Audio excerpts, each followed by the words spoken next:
Hello friends, പ്രകൃതിയുടെ ഒരു മഹാ അത്ഭുതം കാണാനാണ് നമ്മുടെ ഇന്നത്തെ യാത്ര. നമ്മളിപ്പോൾ ഉള്ളത് യൂറോപ്പിൻ്റെ ഗ്രീൻ ഹാർട്ട് എന്നറിയപ്പെടുന്ന സ്ലൊവേനിയയിലാണ്. അവിടുത്തെ ലോകപ്രശസ്തമായ പോസ്തിയോന ഗുഹയ്ക്കുള്ളിലൂടെയാണ് നമ്മളിന്ന് യാത്ര ചെയ്യുന്നത്. ഭൂനിരപ്പിൽ നിന്ന് 115 മീറ്റർ താഴ്ചയിലും 24 കിലോമീറ്റർ നീളവുമുള്ള ഒരു മായാലോകമാണ് പോസ്തിയോന കേവ്. അതിൽ 5 കിലോമീറ്റർ ദൂരമാണ് നമുക്ക് എക്സ്പ്ലോർ ചെയ്യാൻ പറ്റുന്നത്. ഈ ഒരു ടോയ് ട്രെയിനിലാണ് നമ്മുടെ യാത്ര. അതിൽ 3.5 കിലോമീറ്റർ ഈ ട്രെയിനിലും ബാക്കി 1.5 കിലോമീറ്റർ നടന്നുമാണ് നമ്മൾ ഇന്ന് ഈ ഗുഹയിലൂടെ സഞ്ചരിക്കുന്നത്.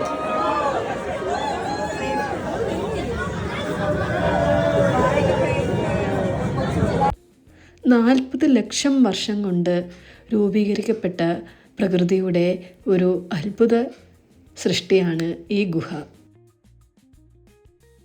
പ്രകൃതി തന്നെ ഒരുക്കിയ കോടിക്കണക്കിന് ശില്പങ്ങളാണ് ഈ ഗുഹയ്ക്കുള്ളിലുള്ളത്.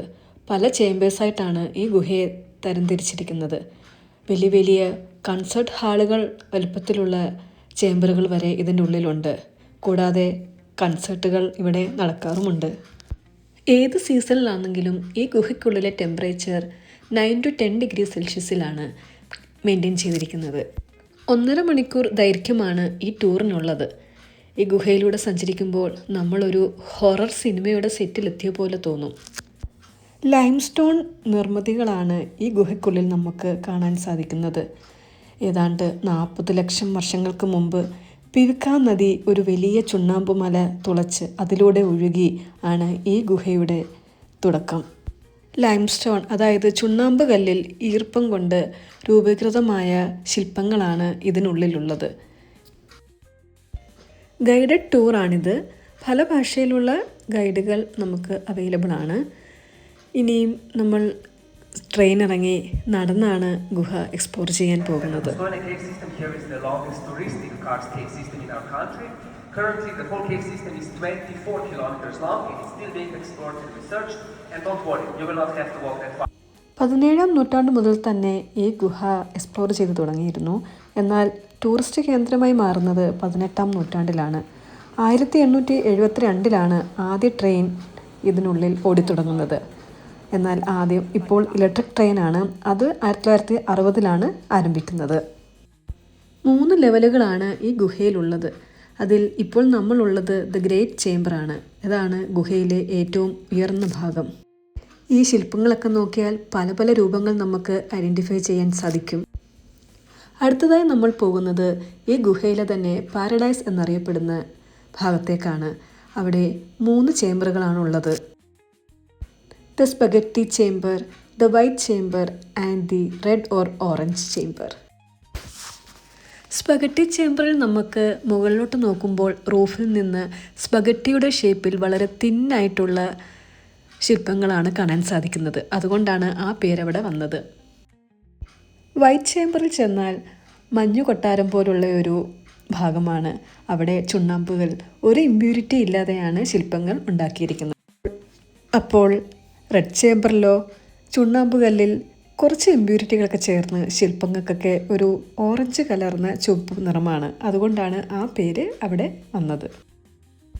പലതരം അപൂർവ ജീവികളുടെ ആവാസ കേന്ദ്രം കൂടെയാണ് ഈ ഗുഹ. അതിൽ തന്നെ എടുത്തു പറയേണ്ട ഒന്നാണ് ഓൾ എന്ന സ്ലൊവേനിയൻ ഭാഷയിൽ അറിയപ്പെടുന്ന ഹ്യൂമൻ ഫിഷ്. ആ ജീവിക്ക് 10 വർഷക്കാലം ഭക്ഷണം കഴിക്കാതെയും 7 വർഷക്കാലം തുടർച്ചയായി അനങ്ങാതെ ഇരിക്കാനും സാധിക്കും. അത് വളരെ സെൻസിറ്റീവായിട്ടുള്ള ഒരു ജീവിയാണ്. ലൈറ്റും ഒക്കെ അതിന് സെൻസിറ്റീവാണ്. അത് തന്നെയല്ല, കണ്ണില്ലാത്ത ഒരു ജീവി കൂടെയാണ്. ഇതാണ് ഹ്യൂമൻ ഫിഷ്. ഏതാണ്ട് 30 സെൻറ്റിമീറ്റർ നീളം വരെ അതിന് വെക്കും. കൂടാതെ പാമ്പിൻ്റെ ഒരു ശരീരഘടനയും പല്ലുകളുടെ കൈകളും ഒക്കെയാണ് അതിനുള്ളത്.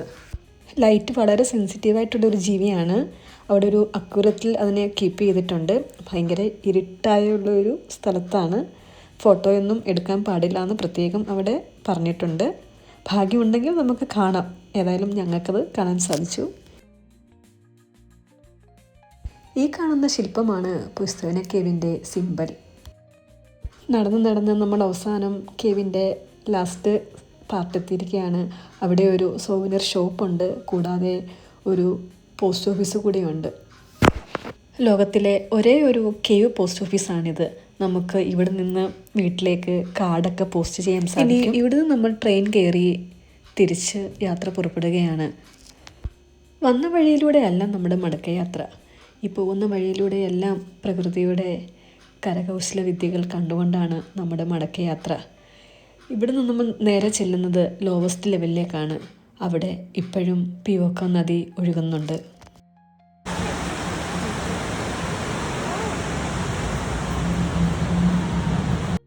അങ്ങനെ അത്ഭുതങ്ങൾ നിറഞ്ഞ ഈ മായാലോകത്തുള്ള യാത്ര ഇവിടെ അവസാനിക്കുകയാണ്.